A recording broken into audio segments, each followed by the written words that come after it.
सवाल प्रधानमंत्री जी पूछ रहे हैं, कह रहे हैं कि ईवीएम जिंदा है या नहीं, और अगर जिंदा है तो ये ईवीएम का सवाल मैं आपसे पूछ रही हूँ। वो ये कह रही है कि जिंदा भी हूँ तो मैं किसके लिए, क्योंकि अब तो कोई मेरे लिए बोल ही नहीं रहा है, कुछ कह ही नहीं रहा है, सब शांत हो गए हैं एकदम। पूर्णिमा जी, दो सवाल हैं। एक तो ये है कि अभी आपने बोला कि विपक्ष जो है वो एक नैरेटिव बना रहा था कि कॉन्स्टिट्यूशन को चेंज कर दिया जाएगा और वो नैरेटिव फेल हो गया। तो ये आपका स्टेटमेंट है या किसी और का स्टेटमेंट आप कोट कर रही थी? नहीं, मैं ये एक परसेप्शन की बात कर रही हूँ सर। अच्छा, तो ये परसेप्शन विपक्ष ने नहीं बनाया। फॉर योर काइंड इंफॉर्मेशन पूर्णिमा जी, हाँ मैं आपको बताता हूँ। दिया कुमारी जी ने बोला कि changes in constitution is necessary for विकसित भारत। विवेक देबरॉय जो कि चीफ इकोनॉमिक एडवाइजर थे प्राइम मिनिस्टर साहब के, उन्होंने बोला था कि constitution is a colonial legacy. Anant Hegde ji ने कहा कि संविधान को चेंज कर देना चाहिए। और लल्लू सिंह जी को तो अयोध्या में सजा मिल गई कि उन्होंने कहा कि हमको 400 सीटें इसलिए दीजिए कि कॉन्स्टिट्यूशन बदला जा सके। तो ये विपक्ष ने नहीं बोला, ये इनके सांसदों ने, इनकी डेप्यूटी चीफ मिनिस्टर ने और प्रधानमंत्री जी के पूर्व आर्थिक सलाहकार ने बोला। तो प्लीज इसको ये ना कहा जाए कि ये विपक्ष का नैरेटिव था, ये भारतीय जनता पार्टी के सांसदों और उनके पदाधिकारियों द्वारा कही गई। अच्छा साहब, प्रधानमंत्री ने क्या बोला था उस दौरान? फराज किदवई जी, प्रधानमंत्री ने क्या बोला था इसको लेकर? प्रधानमंत्री जी ने तब बोला जब प्रधानमंत्री जी को एहसास हो गया कि जनता जो है वो जनता के अंदर गुस्सा बेतहाशा बढ़ चुका है, तो वो डैमेज कंट्रोल करने के लिए ये गुस्सा बढ़ गया है। ये आप अपनी बात कह रहे हैं या किसी को कोट कर रहे हैं? ये जनता का गुस्सा था। तो ये आप रिप्रेजेंटेटिव हैं 140 करोड़ भारतीयों के सर? हम रिप्रेजेंटेटिव है उत्तर प्रदेश के 25 करोड़ लोगों के, क्योंकि Samajwadi party is the single largest party in 2024 elections with the 30 and 32% vote share which was in 2012 was 29.2% and BJP is still at 40% plus sir. And BJP is 40% plus yet sir.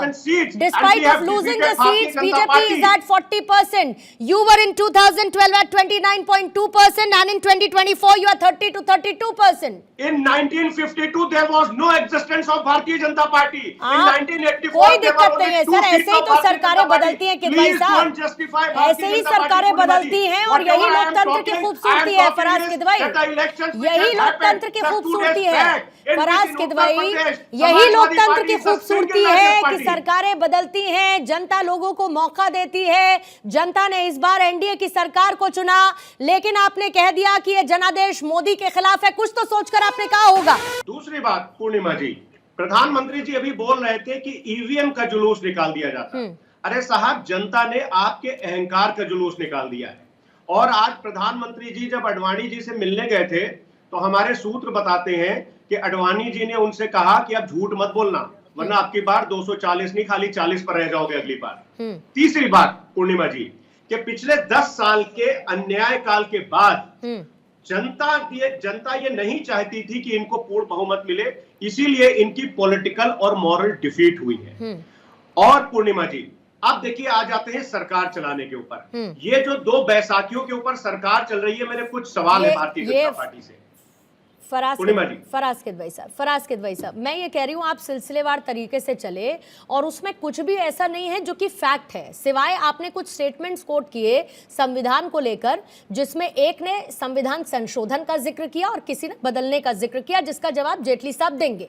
लेकिन उसके अलावा जितनी भी बातों का आप जिक्र कर रहे हैं वो नैरेटिव है जो विपक्ष ने गढ़ा, जो विपक्ष ने बुना और जनता के सामने चुनावी माहौल के बीच में रखा।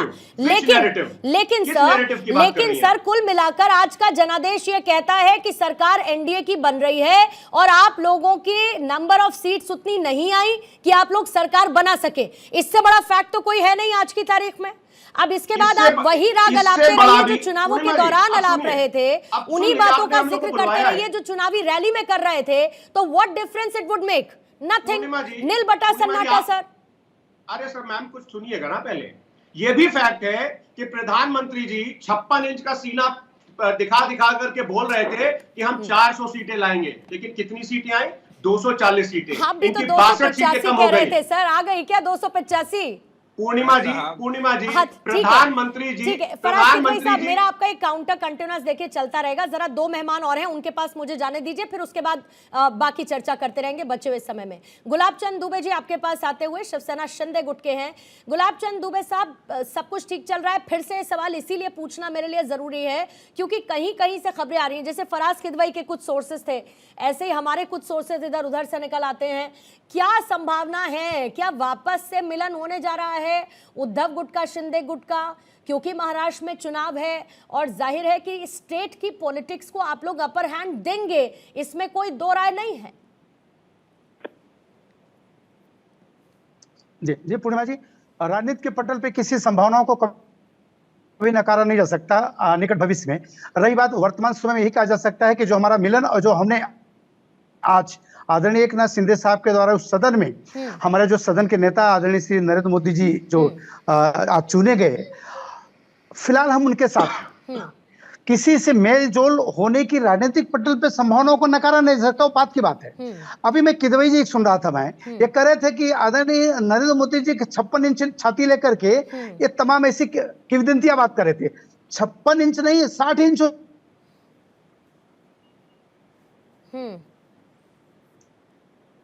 आप 2019 2024 तक आप जितनी संख्या नहीं ला सके उतनी संख्या आज वर्तमान में भारतीय जनता पार्टी का अकेले का है। आप कहां पे पा रहे हैं चीज के लिए? एनडीए को छोड़ने की आज के तारीख में किसी हैसियत की हम एनडीए का राजनीतिक पटल पे विश्व देख रहा है कि आदरणीय नरेंद्र मोदी जी परसों यानी 9 तारीख को पुनः प्रधानमंत्री, इस एक यशस्वी प्रधानमंत्री बनने जा रहे हैं, इसमें कोई संदेह नहीं। आपने मेरे सामने एक प्रश्न रखा पूर्णिमा जी, क्या उद्धव ठाकरे जी या एकनाथ शिंदे साहब की मिलने की संभावनाएं बनती? हम उस पर न बोलते हुए इतना जरूर बोलना चाहूंगा कि हिंदू हृदय सम्राट माननीय बाला साहब ठाकरे के विचारों को लेकर आज सदन में आदरणीय एकनाथ शिंदे साहब ने जो अपनी घोषणा दी है कि हम उनके साथ हैं और सदैव उनके साथ रहेंगे। जहां हमारे देश का विकास होगा, देश का सम्मान, मान, स्वाभिमान होगा, वहां आदरणीय एकनाथ शिंदे हिंदू हृदय सम्राट माननीय बाला साहब ठाकरे के विचारों को लेकर के एनडीए के पीछे खड़े रहेंगे। इसमें कोई संदेह नहीं, इसमें कोई दो राय नहीं। बस इतना मैं आपके माध्यम से इतना जरूर कहना चाहूंगा कि आने वाला कल, आने वाला 29 तक यह हमारा एनडीए ऐसे फलता फुलता रहेगा। ये विपक्ष ऐसे इस तरह से लोग आवाज करते रहेंगे, बोलते रहेंगे। अब 2024 सूर्योदय की पहली किरण के साथ एक नया दिशा की तरफ यह देश जा रहा है। यही मैं आपके माध्यम से देश को कहना चाहूंगा। अगर आप लोग ऐसे ही कहते रहेंगे कि 5 साल से पहले ये अलायंस टूट जाएगा, नहीं चलेगी, कोलिशन की गवर्नमेंट चलाने का कोई एक्सपीरियंस ही नहीं है नरेंद्र मोदी को, कैसे चलाएंगे, फैसलों के लिए निर्भर रहना पड़ेगा। लेकिन साहब कह रहे हैं कि ये आवाज बंद हो जाएगी, गुमनाम हो जाएगी, क्योंकि इस आवाज का कोई औचित्य है नहीं। पूर्णिमा जी नमस्कार, और सभी दर्शकों भी मेरा नमस्कार। पूर्णिमा जी देखिए, ये जो चुनाव लड़े गए वो मोदी जी के चेहरे पर, मोदी जी के नाम पर लड़े गए।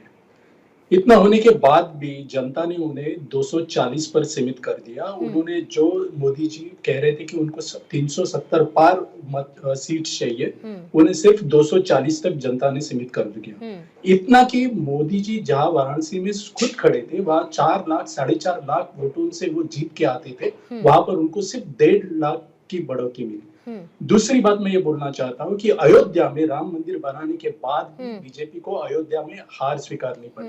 कर ली सर, स्वीकार कर ली, स्वीकार कर ली। और ये कहा महेश चव्हाण जी, नहीं मैं ये कह रही हूँ कि उन बातों के इर्द गिर्द घूमने का कोई मतलब नहीं है ना जो हो नहीं। सुनिए, क्यों नहीं है? जैसे कि आपने अयोध्या का जिक्र किया, अयोध्या के लिए इन्होंने कहा कि हम आत्ममंथन करेंगे। अयोध्या में हार एक कितनी बड़ी हार है। सुनिए सर, मैं आपके साथ हूँ, we are on same page. मैं कहती हूँ कि सोचना पड़ेगा इनको कि अयोध्या कैसे हार गए, ये सोचना पड़ेगा। उत्तर प्रदेश में इतनी कम सीटें हो गई, ये सोचना पड़ेगा कि क्यों हो गई। उत्तर प्रदेश में अखिलेश यादव ने नंबर ऑफ सीट्स बेटर जुटाई, उनको शाबाशी देनी पड़ेगी क्योंकि उन्होंने अच्छा काम किया।